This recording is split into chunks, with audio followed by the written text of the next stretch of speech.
मस्जिद खाली होती है, उसमें मौलाना की ज़रूरत होती है नमाज़ पढ़ाने के लिए और इसके अलावा दीनी तालीम के लिए। वहीं उस मस्जिद के लिए एक मौलाना को अपॉइंट किया जाता है। मौलाना उस मस्जिद में आकर 5 वक्त की नमाज़ पढ़ाया करते थे। इसके अलावा जो बाकी समय बचता था वो दीनी तालीम दिया करते थे, उसमें कायदा और सिपारा बच्चों को पढ़ाया करते थे।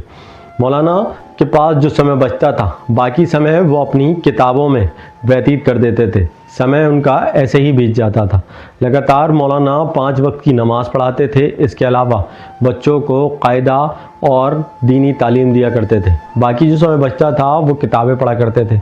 उसके बाद भी उनके पास समय बचता था, जिसके बाद मौलाना छत पर जाकर बैठ जाया करते थे। जब मौलाना छत पर जाकर बैठते थे तो उनकी पास की एक महिला से दोस्ती हो जाती है। वो महिला उनसे अक्सर आकर मिला करती थी और उस छत पर आकर अपनी बातें शेयर करती थी, पूरे गांव की बात बताया करती थी। मौलाना से अब वो महिला बेहद करीब आ जाती है, उसके साथ मौलाना से मोहब्बत हो जाती है और उनका फिज़िकल रिलेशन बच जाता है। जिसके बाद उस महिला के घर के अलावा पूरे गांव में ये बात पता थी कि मौलाना का उस महिला के साथ रिलेशन है। जिसके बाद गांव वाले मौलाना को बाहर का रास्ता दिखाते हैं। उनको पता चलता है तो वो कहते हैं ऐसे तो गांव की बदनामी होगी। तब वो मौलाना से कहते हैं कि हम आपको अपनी मस्जिद में नहीं रख सकते, और उसके बाद मौलाना को बाहर कर देते। इसी तरह फिर दूसरे मौलवी का इंतज़ाम किया जाता है, वो भी फिर वही यही करते थे। वो 5 वक्त की नमाज़ पढ़ाया करते थे, उसके बाद कायदा और सिपारा पढ़ाया करते थे और ऐसे ही करते करते मौलाना का दिन बीत रहा था। इसी बीच मौलाना का अब उस महिला के साथ अफेयर नहीं था, बल्कि वहाँ की एक 14 से 15 साल की बेटी के साथ अफेयर था और उसके साथ रिलेशनशिप भी हो जाती है। इसके बाद गांव में ये बात पता चलती है तो वो लोग हैरत में थे और उसके बाद वो मौलाना का पत्ता साफ कर देते हैं। इस बीच एक कत्ल की कहानी लिखी जाती है, जो कहानी पूरे प्रदेश भर में इसकी गूंज फैलती है। नमस्कार, आदाब, मेरा नाम है मुनीब जैदी और आप देख रहे हैं रियल फाइल। रियल फाइल की आज की खास पेशकश में आज की कहानी है उत्तर प्रदेश के बलरामपुर की, और वहाँ पर एक नहर है सरयू नदी, उसके अंदर एक गांव है धुतकैवा। सरयू नदी के पास ही धुतकैवा का एक गांव है। लोग बताते हैं कि सरयू नदी के पास एक लाश तैर रही थी। मौजूदा लोगों ने सरयू नहर में एक लाश को देखा, जिसके बाद शोर मचाना शुरू किया। स्थानीय लोगों ने मौके पर इसकी पुलिस को सूचना दी। मौके पर पुलिस आती है, शव को नहर के अंदर से निकाला जाता है। उसके बाद उस शख्स की तलाशी ली जाती है। हालांकि लाश की शिनाख्त और पहचान कर पाना काफ़ी मुश्किल था।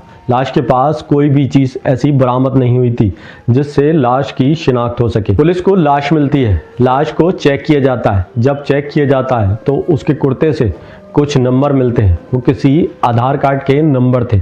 पुलिस उन नंबरों को तलाश करती है और जिसके बाद पता चलता है उन नंबर के आधार पर उस शख्स का नाम जाफ़र अली था।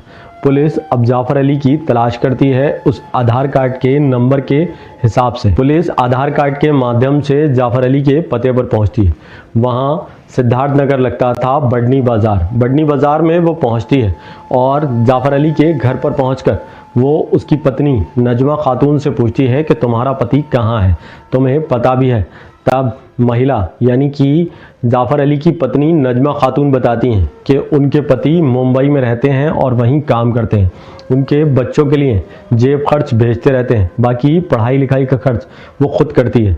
इसके बाद पुलिस वाले अब इस मामले की जांच पड़ताल में जुट जाते हैं कि आखिर जाफ़र अली तो मुंबई में काम करते हैं, तो फिर ये लाश किसकी है, क्योंकि पहचान कर पाना काफ़ी मुश्किल था। जाफ़र अली के पास सिर्फ आधार कार्ड के वो नंबर मिले थे जिससे उसकी शिनाख्त हुई थी और पुलिस जाफ़र अली के घर पर पहुंची थी। बल्कि पुलिस अब जाफ़र अली की खोजबीन में जुट जाती है। वहीं पत्नी कहती है कि मेरी उनसे 23 जनवरी 2023 को बात हुई थी। मैंने उनसे बात की थी, तब वो मुंबई में थे और हम दोनों मियाँ बीवी के बीच कुछ बात हुई थी। पुलिस अब उस नंबरों की जांच करती है और उसकी CDR निकलवाई जाती है। तब पता चलता है कि जाफ़र अली ने अपनी पत्नी नजमा खातून से बात की थी, लेकिन क्या बात की थी वो पुलिस नहीं पता कर पाती। जिसके बाद नजमा खातून से पूछती है, तब वो कहती है कि मेरे पति मुंबई में थे और मैंने उनसे बात की थी।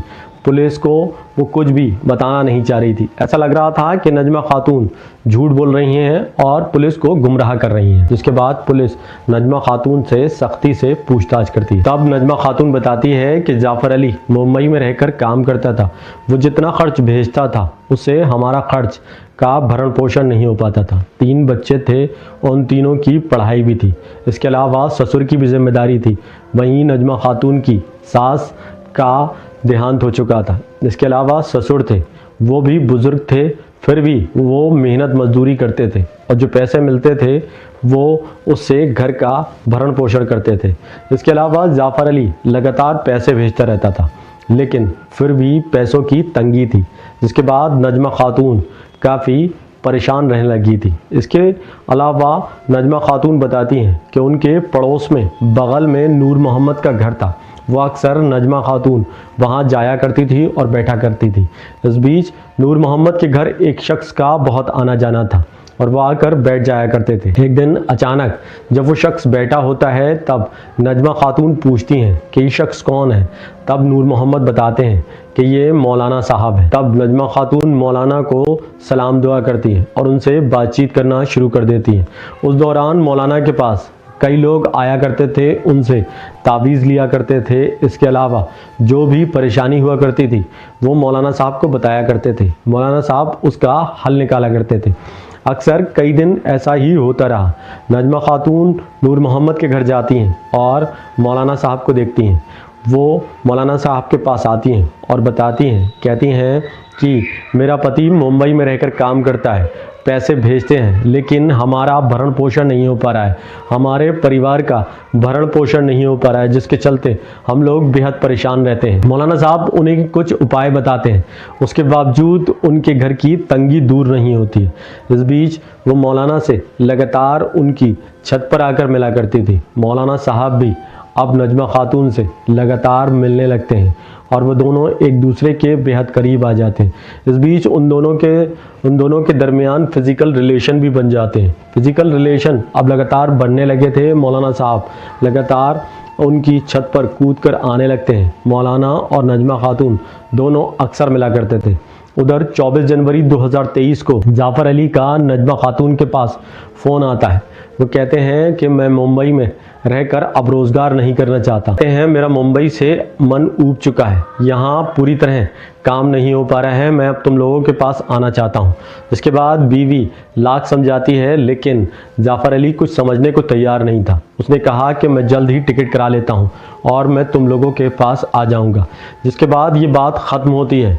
तब नजमा खातून मौलाना के पास जाती हैं और वो कहती हैं कि मेरा पति अब घर वापस आ रहा है, हम लोग आपस में मिल भी नहीं पाएंगे, तुम जैसे मेरे घर पर आते थे अब वैसे नहीं आ पाओगे।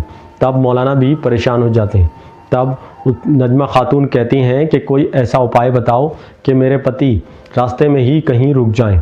उसके बाद मौलाना कहते हैं कि तुम परेशान मत हो नजमा, मैं तुम्हें कुछ ऐसा ही उपाय बताता हूँ। नजमा जिनसे संपर्क में थी उनका नाम था मौलाना अशफाक। मौलाना अशफाक नजमा से कहते हैं कि तुम बेहद परेशान मत हो, मैं कुछ ऐसा ही करूँगा जिससे तुम्हारे पति यहाँ तक ना पहुँच पाएँ, जाफ़र अली को वहीं रोक दूँगा।